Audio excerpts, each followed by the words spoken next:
My first class, on the first day of my first year of high school. I had chemistry. I was one of those kids who arrives way before the bell even rings. I was one of the earliest ones there. On the other hand, I was nearly 30 minutes late. I practically threw myself onto the chair after wandering hopelessly lost around the school. When I finally sat down, the girl next to me turned around and said, Hey, I'm Jennifer. "Hi, I'm Stephanie." Hi everyone. Today we're here to share with you the power of conversation. To show you the importance of moving imagination beyond the individual. So here's us in freshman year. We've come a long way since then, thank God. We used to talk about all the strangest things, like if we were a vegetable, what would we be? I wanted to be a cucumber, by the way. Well, I was a carrot. We used to talk constantly about everything since that first chemistry class. But back then, we didn't know just what an amazing resource we were tapping into, our conversations. Of course, not all conversations can be profound or productive. Probably 95% of our conversations are about daily, mundane details of our lives. Like, oh my God, I had so much homework today. Really? What you have? Physics. What about you? I had art. It was okay. Oh, what'd you do? We did this weird thing that was like art and MasterChef combined.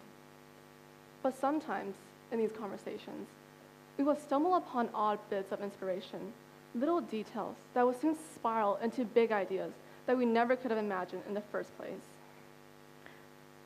Art and MasterChef? Yeah, we only had a few hours to build a sculpture out of anything we could find. Oh, that sounds like something we did in physics. We had to use over 100 chopsticks to build a skyscraper model of the Shanghai Pearl Tower by applying the laws of physics. We didn't have a time limit though, so I really like that MasterChef idea. Yeah, well, the time pressure really made it stressful, but it was fun at the same time. But I like how you mixed physics into it. That sounds really cool. Oh, really? I thought art would be more fun. Hey, what if we mixed engineering and art together? Oh yeah, that'd be interesting. And then we made it into a competition. We started to throw in ideas one after another, going faster and faster. Hey, what if we did this? What if we did this? What if we did that? Soon, we had an idea on our hands. This was the beginning of the first annual Solar Engineering Design Challenge we founded. By mixing our art and engineering ideals, we were able to challenge over 400 participants to create products that were both aesthetically appealing and functional. Of course, it took us a couple more months to tweak out all the details. But the core of that event, the foundation of our vision, was all created in that 2-minute conversation we had while fixing our hair in the girls' bathroom over a year ago. What we're trying to emphasize here is the fact that imagination cannot be scheduled. You can't put it on a meeting agenda. Of course, we may allocate time for brainstorming, but from our experience, the best ideas come spontaneously during our daily conversations. Imagination is not something you can turn on off at will. It just happens. So what we need to do is to give opportunities to happen, and to do that, we have to keep talking. Another point we'd like to emphasize is the fact that it was our differences that created this vision.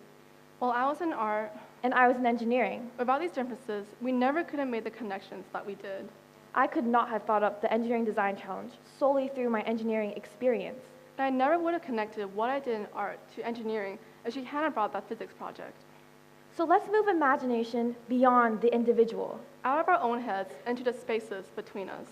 Conversation is a powerful source of imagination, and we need to foster this. So today, we challenge you to meet someone different. Talk to anyone in this room. Create an idea, come up with a vision, and imagine together. Thank you.